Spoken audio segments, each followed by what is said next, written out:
अस्सलाम वालेकुम तमाम दोस्तों को आज के व्लॉग में खुश आमदीद कहते हैं। आज हम बात करेंगे कि गंदम की फसल के ऊपर आने वाले स्ट्रेस के बारे में, कि स्ट्रेस किस वजह से आती है और इसका हल क्या है, कि आप अपनी फसल को किस तरह स्ट्रेस से जल्दी निकाल सकते हैं।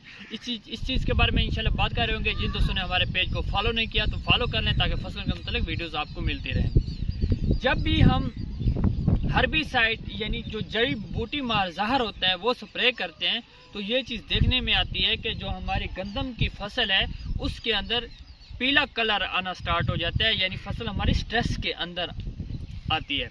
उसकी मेन वजह तीन हो सकती है। एक तो ये हो सकती है कि हमने जिस जहर का इंतखाब किया है उसकी जो डोज है, जो मिकदार फी एकड़ हमें रखनी चाहिए थी वो हमने ज़्यादा रखी है।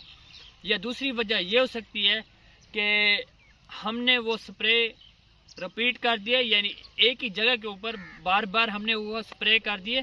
स्प्रे ज़्यादा होने की वजह से भी आपकी फसल पीले कलर में आना स्टार्ट हो जाती है। या ऐसी ज़मीन ख़ास तौर पे जो रेतले रकबे होते हैं उनके अंदर ये स्ट्रेस ज़्यादा आ रही होती है।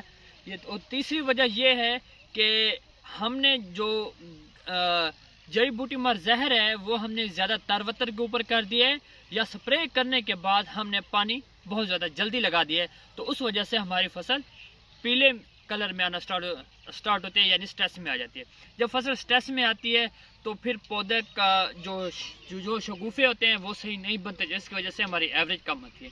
इसका मैं आपको बहुत आसान हल बताता हूँ कि आपने अपनी फसल को स्ट्रेस से कैसे निकालना है।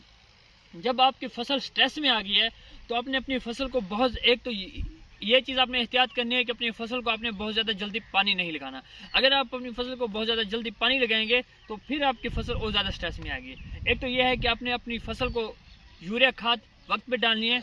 दूसरा, इसके लिए आपने बायोस्टिमुलेंट यूज़ करना है। बायोस्टिमुलेंट ये होता है कि उससे आपकी जो फसल है वो ऐसे समझें जैसे हम बच्चों को फीडर तैयार करके देते हैं, वो इस टाइप का है। एक पौधे की तैयार शुदा ऐसे समझें कि वो खुराक होती है, पौधे को मिलती है, पौधा उससे जल्दी वो स्ट्रेस से निकल आता है। मैं किसी कंपनी के एडवर्टाइजमेंट नहीं कर रहा, लेकिन जो हमने यूज़ किया है आप वो सिएंटे की जो बायोस्टिमुलेंट है जो क्वांटिस के नाम से है वो इस्तेमाल कर सकते हैं, या जाफिर वालों की टेकमैन मैक्स के नाम से है, टेकमैन मैक्स यूज़ कर सकते हैं, वो भी बहुत अच्छी है। तो इस तरह आप ये चीज़ें इस्तेमाल करेंगे, इंशाल्लाह चौथे दिन से उसका रिजल्ट आना स्टार्ट हो जाता है। तो अगर आपकी फसल स्ट्रेस के अंदर है तो आपने अपनी फसल को क्वांटिस यानी बायोस्टिमुलेंट कोई भी किसी और कंपनी का ले लें, जाफिर का ले लें, कुछ भी ले लें, वो स्प्रे लाजमी करें। उससे ये है कि जो आपकी फसल है वो स्ट्रेस से बहुत ज़्यादा जल्दी निकल आती है। और दूसरा, ऐसे ख़ास तौर पे रेतले रकबे, क्योंकि जो बाहर की अटलांटिस है, अटलांटिस रेतले रकबे के ऊपर जो सैंडी सोल्स है उसके ऊपर बिल्कुल नहीं की जाती। अगर जो लोग करते हैं तो उससे क्या होता है, स्ट्रेस बहुत ज़्यादा आती है। ऐसे लोग जिनके रेतले रकबे है वहाँ पे आप खास ख्याल रखें कि अटलांटिस रेतले रकबे के लिए बिल्कुल नहीं होती। अगर आपने स्प्रे कर लिया, फसल स्ट्रेस के अंदर आ गई है, तो आप क्वांटिस का स्प्रे लाजमी करें, इंशाल्लाह आपकी फसल स्ट्रेस से निकल जाएगी। वस्सलाम।